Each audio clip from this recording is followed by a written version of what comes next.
கரூரில் நடைபெற இருக்கும் திமுக முப்பெரும் விழா மாநாட்டு பந்தல் அமைக்கும் பணிகளை சட்டமன்ற உறுப்பினர் செந்தில் பாலாஜி தலைமையில் அமைச்சர்கள் ஐ. பெரியசாமி, சக்கரபாணி, கயல்விழி செல்வராஜ் ஆகியோர் பார்வையிட்டனர். கரூர் திருச்சி தேசிய நெடுஞ்சாலையில் அமைந்துள்ள கோடங்கிப்பட்டி பகுதியில் திமுக முப்பெரும் விழா வருகின்ற 17ஆம் தேதி புதன்கிழமை மிக பிரம்மாண்டமாக நடைபெற உள்ளது.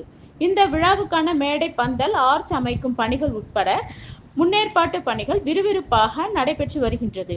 இந்நிலையில் அங்கு நடைபெற்று வரும் பணிகளை அமைச்சர்கள் உணவுத்துறை அமைச்சர் சக்கரபாணி, கூட்டுறவுத்துறை அமைச்சர் ஐ. பெரியசாமி, மனிதவள மேம்பாட்டுத்துறை அமைச்சர் கயல்விழி செல்வராஜ், முன்னாள் அமைச்சர் வி. செந்தில் பாலாஜி மற்றும் சட்டமன்ற உறுப்பினர்கள் உள்ளிட்ட கட்சி நிர்வாகிகளுடன் சென்று பார்வையிட்டு பணிகள் குறித்து ஆய்வு செய்தார்.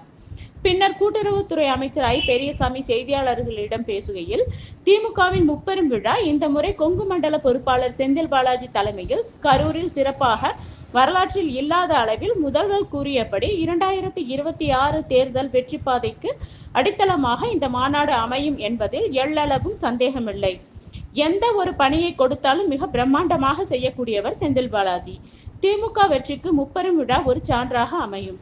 ஓரணியில் தமிழ்நாடு என்ற உறுதிமொழி அண்ணா பிறந்த நாளை முன்னிட்டு இன்று எடுக்கப்பட்டது. நாளை மறுநாள் 17ஆம் தேதி தந்தை பெரியாரின் பிறந்த நாள் விழா அன்று உறுதிமொழி எடுக்கப்பட உள்ளது. அதைத் தொடர்ந்து மாநாட்டிலும் உறுதிமொழி எடுக்கப்பட இருக்கிறது. வருகிற 20 மற்றும் 21ஆம் தேதிகளில் எல்லா மாவட்டத்திலும் திமுகவினர் உறுதிமொழி எடுக்க அறிவுறுத்தப்பட்டுள்ளது என்றார்.